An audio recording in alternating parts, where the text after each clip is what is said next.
Ceiling അടർന്നു വീണതിനെ തുടർന്ന് പെരുമ്പാവൂർ താലൂക്ക് ആശുപത്രിയിൽ പേവാർഡിലെ 2 മുറികൾ പൂട്ടി.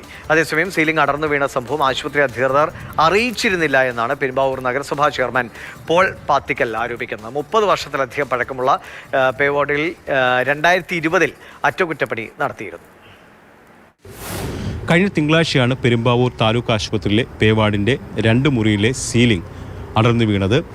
A1, B3 എന്നീ മുറികളിലെ സീലിംഗാണ് അടർന്നു വീണത്. അതിൽ A1-ലെ സീലിംഗ് അടർന്നു വീണ സമയത്ത് രോഗി ആ മുറിയിൽ ഉണ്ടായിരുന്നു എന്നുള്ളതാണ് കഴിഞ്ഞ ദിവസം ആശുപത്രി സൂപ്രണ്ട് നമ്മളോട് പറഞ്ഞിരുന്നത്. ഇപ്പോൾ പെരുമ്പാവൂർ നഗരസഭാ ചെയർമാൻ ചേരുകയാണ്. ഇപ്പോൾ നമ്മൾ നേരിട്ട് കണ്ടു, 2 മുറിയിൽ ഇത്തരം അപകടകരമായ അവസ്ഥയുണ്ട്. ഇത് ശ്രദ്ധയിൽപ്പെട്ടിരുന്നു നേരത്തെ. പെരുമ്പാവൂർ താലൂക്ക് ആശുപത്രിനെ സംബന്ധിച്ച് ഇവിടുത്തെ കെട്ടിടങ്ങൾ 90% കെട്ടിടങ്ങളും വളരെ കാലം പഴക്കം ചെന്നാണ്. അപ്പോൾ അതിൻ്റെ നന്നാക്കുന്നതിൻ്റെ ഭാഗമായി ഫ്രണ്ടിലുള്ള OPയും കാഷ്വാലിറ്റിയും അതുപോലെ ദന്തൽ വിഭാഗവും എല്ലാം റിനോവേഷൻ നടത്തി ഈ മാസം അവസാനത്തോടു കൂടി അതിൻ്റെ ഉദ്ഘാടനം നടക്കും. നഗരസഭയെ സംബന്ധിച്ചായാലും ഗവൺമെൻറ്റിനെ സംബന്ധിച്ചായാലും ഇപ്പോൾ നഗരസഭ കഴിഞ്ഞ 5 വർഷം കൊണ്ട് 4.5 കോടി രൂപയോളമാണ് ഈ ഹോസ്പിറ്റലിന് വേണ്ടിയിട്ട് മാറ്റിവെച്ചത്. ശരിക്കും നഗരസഭയുടെ ഗവൺമെൻറ്റിൽ ഇത് സൊസൈറ്റി കൈകാര്യം ചെയ്യുന്ന ഇതാണ്. ആ സൊസൈറ്റിയാണ് ഇതിൻ്റെ മുഴുവൻ നടത്തിപ്പ് ചുമതലയും കാര്യങ്ങളും എല്ലാം സൊസൈറ്റിയാണ്.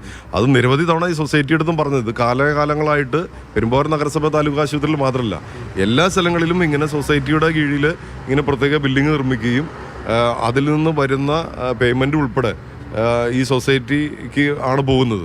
DMOയുടെ ഭാഗത്തുനിന്നും ഞാൻ ഹോസ്പിറ്റലിൽ നേരത്തെ പറഞ്ഞ പോലത്തെ ഇവിടുത്തെ പല പരാതികളും രേഖപ്പെടുത്തുമ്പോൾ അദ്ദേഹം പറയുന്നത് അദ്ദേഹം വിളിച്ചാൽ പോലും ഇവിടുത്തെ സൂപ്രണ്ട് ഉൾപ്പെടെയുള്ള ആളുകൾ ഫോൺ എടുക്കുന്നില്ലെന്നാണ്. ഇത് മിനിസ്റ്ററുടെ ശ്രദ്ധയിൽ ഈ കാര്യങ്ങൾ പെടുത്തിയിട്ടുണ്ട്. മിനിസ്റ്റർ ഈ മാസം അവസാനം വരുമ്പോൾ ഈ കാര്യത്തിനെല്ലാം പരിഹാരം ഉണ്ടാക്കി തരാം എന്നുള്ള രീതിയിലാണ് മിനിസ്റ്ററുടെ ഓഫീസിൽ നിന്ന് അറിയിച്ചിരിക്കുന്നത്. നമ്മൾ ആശുപത്രി അധികൃതരുമായി സംസാരിക്കുമ്പോൾ നഴ്സുമാർ ഉൾപ്പെടെയുള്ളവർ പറയുന്നത് അവർ തന്നെ അത് കുത്തിപ്പൊളിച്ച് കളഞ്ഞു. അടർന്നിരിക്കുന്ന സമയം അടർന്നത് കണ്ടപ്പോൾ അത് കുത്തിപ്പൊളിച്ച് കളഞ്ഞു എന്നുള്ളതാണ്. കാരണം അപകടം ഉണ്ടാകാതിരിക്കാൻ.